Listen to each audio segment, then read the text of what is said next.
여러분 안녕하십니까, 진성호입니다. 오늘 이 윤석열, 홍준표, 유승민, 원희룡 이 네 사람 후보들이 마지막 TV 토론을 하게 되면 내일부터는 이제 본격적인 당원 투표가 시작됩니다. 그러니까 오늘이 마지막 날입니다. 자, 그런데 방금 전 발표된 여론조사가 지금 충격을 주고 있습니다. 이 여론조사의 문항은 이 정홍원 선관위가 만든 그 방식대로 만들었습니다. 자, 그런데 놀라운 결과가 나타났습니다. 지금 국민의힘 최종 대선 후보 결정은 50% 여론조사, 50% 당원 투표입니다. 그런데 방금 전 나온 이 조사를 근거해서 분석해보면 윤석열 후보가 홍준표 후보를 20% 정도의 차이로 이기고 압승을 할 것이 전망됩니다. 자, 이 여론조사, 그동안 홍준표 후보가 윤석열 후보보다 여론조사에서는 높게 나온 게 많았습니다. 많게는 10%, 적게는 오차범위 내에서 겨우 이기는 것도 있었습니다만, 홍준표가 윤석열을 여론조사에서는 이기는 것들이 많았습니다. 물론 다자간 여론조사는 윤석열이 늘 이기는 조사였습니다만, 국민의힘 후보들만 가지고 보면 민주당 지지층의 역선택 이런 것 때문인지는 모르지만 홍준표가 많이 나온 것이 많았습니다. 그런데 방금 전 발표된 이 PNR 여론조사는 달랐습니다. 박빙이지만 윤석열이 여론조사에서 더 많이 나왔습니다. 그런데 문제는 바로 이 문항입니다. 그전의 여론조사들은 대개 적합도입니다. 누가 대통령 후보로 되는 것이 적합합니까지만 이 조사는 이재명 대 원희룡, 이재명 대 유승민, 이재명 대 윤석열, 이재명 대 홍준표 이렇게 하고 누가 더 경쟁력이 있는가를 물어봤습니다. 그랬더니 여론조사에서도 이 일반 여론조사에서도 윤석열이 조금 좋게 나왔고 국민의힘 지지층 여론조사는 거의 19.2%포인트 윤석열이 앞섰습니다. 자, 이걸 갖다가 지금 선관위 룰대로 대체시켜보면 이 여론조사대로라면 윤석열이 20% 내외로 홍준표를 이긴다는 결론이 나옵니다. 역전은 쉬울 것 같지 않습니다. 물론 이 조사는 ARS 조사이기 때문에 이 전화 면접 조사를 하는 국민의힘 조사와는 좀 다릅니다. 그래서 윤석열이 조금 더 내려갈 수도 있고 홍준표가 조금 더 올라갈 수도 있습니다. 그렇지만 20%포인트의 이 격차를 완전히 뒤집는 것은 쉽지 않을 것 같습니다. 물론 국민의힘 지지층이 윤석열을 홍준표보다 19.2%포인트 더 높게 응답했지만 이 사람들은 당원은 아닙니다. 지지층입니다. 그러니까 당원 투표는 윤석열이 좀 더 많이 받을 수도 있고 윤석열이 좀 덜 받을 수도 있습니다. 그렇지만 트렌드는 분명해 보입니다. 당원 투표는 윤석열이 크게 이길 것으로 보입니다. 그런데 이렇게 여론조사에서도 윤석열이 박빙이지만 이긴다면 이번 결과는 눈에 보이는 것 같습니다. 그렇지만 4일 동안 또 다른 무슨 이변이 일어나서 홍준표가 급상승해서 어떻게 될지는 모릅니다. 이거는 어디까지나 지금 이 PNR 여론조사를 가지고 분석하는 것이기 때문에 이 PNR 여론조사가 완전히 100% 맞다고 볼 수는 없습니다. 조금 더 오차범위도 있고 좀 흔들릴 겁니다. 그리고 아까도 말씀드렸지만 전화 직접 면접을 해서 조사를 하게 되면 윤석열보다는 홍준표가 유리할 가능성이 높습니다.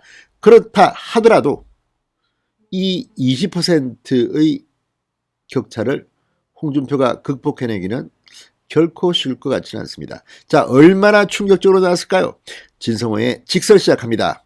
방송에 앞서 아직 진성호 방송의 구독자가 아니신 분은 붉은색 구독 버튼 눌러주십시오. 더 좋은 방송으로 보답하겠습니다. 자, 이 조사는 정홍원 선관위의 여론조사 문항을 그대로 따왔습니다. 이렇게 물었습니다. 이재명 대 원희룡, 이재명 대 유승민, 이재명 대 윤석열, 이재명 대 홍준표 중 이재명에게 이길 후보는 누구라고 생각하십니까?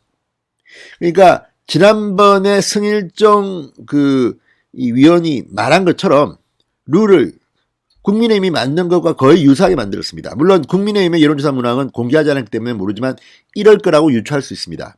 이재명 대 원희룡, 이재명 대 유승민, 이재명 대 윤석열, 이재명 대 홍준표 중 이재명에게 이길 후보는 누구라고 생각하십니까? 이렇게 물었습니다. 그랬더니 윤석열 36.2, 홍준표 35.6, 이 격차는 불과 0.6%포인트입니다. 거의 같다고 볼 수 있습니다. 그렇지만 중요한 것은 홍준표는 여론조사에서 윤석열을 10% 20% 크게 이겨야만 대통령 후보가 될 가능성이 높아집니다. 그런데 이 조사는 오히려 윤석열이 0.6%포인트지만 더 높습니다. 유승민은 4.2%, 원희룡은 3.5%. 그러니까 적합도가 아니라 경쟁력을 물어봤습니다. 성관이가 만든 여론조사 문헌과 유사하게 물었더니 이렇게 그전과는 다르게 이 홍준표 35.6인데 윤석열이 36점입니다. 그리고 유승민과 원희룡은 완전히 내려앉았습니다. 유승민은 어떤 조사에서 15%, 20%까지 나왔지만 이 조사는 4.2%입니다. 자, 국민의힘 지지층은 더 충격적입니다. 윤석열 55.1%, 홍준표 35.9%, 원희룡 3.1%, 유승민 2.6%. 여기서는 또 원희룡이 유승민보다 잘 나왔습니다. 그런데 이걸 보면 윤석열이 홍준표보다 무려 19.2%입니다. 19.2%포인트 앞섰습니다. 엄청난 격차입니다. 19.2%포인트를 당심에서 홍준표가 뒤집을 수 있겠습니까? 이 짧은 기간에.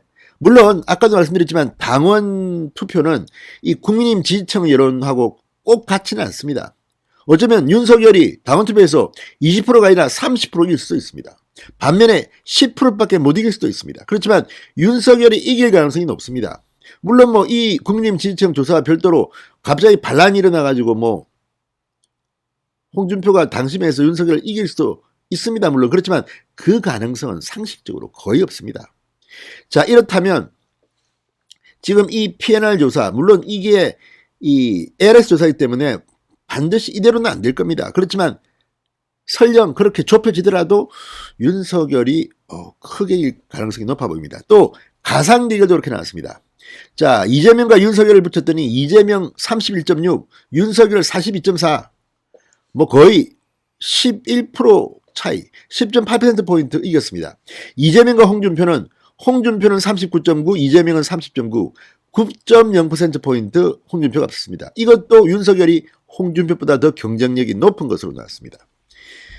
자, 이재명과 유승민은 유승민 20.7, 이재명 32.1, 유승민이 크게 지는 걸로 나왔습니다. 이재명과 원희룡은 원희룡 27.2, 이재명이 33.3, 원희룡이 27.2, 원희룡이 유승민보다는 경쟁력이 높은 것으로 이 조사는 나왔습니다. 자, 이걸 보면 지금 이 PNR 조사만 가지고 보면 윤석열이 종합적으로 평가를 하면 당원 50%에서 20% 이기고 여론조사는 0.6% 이기니까 이거를 거의 합하면 20% 내외로 윤석열이 이긴다는 결과가 나옵니다. 이거 상당히 충격적인 겁니다. 이걸 뒤집을 수 있을까요? 아니면 이 조사가 정말 엉터리일까요? 성관이 뭐 여론조사 12위원회에 등록된 조사입니다. 자, 어쨌든 물론 이것보다 격차가 좁혀질 수도 있고 여론조사는 홍준표가 윤석열을 이길 가능성은 높습니다만 그럼에도 불구하고 이 PNR 조사, 마감조사입니다. 이 내일부터 투표인데 투표 하루 전에 나온 방금 전 나온 이 따끈따끈한 여론조사를 보면 윤석열이 크게 이길 가능성이 높아 보인다. 물론 뭐 예단하기는 어렵습니다. 그렇지만 우리가 상식적으로 이 조사만 가지고 보면 그렇다는 이야기입니다. 윤석열 캠프 그렇다고 샴페인 터뜨리면 안 됩니다. 마지막까지 홍준표 후보도 그렇고 전 열심히 원희룡, 유승민 다 열심히 하십시오. 진성호의 직설이었습니다. 여러분 감사합니다.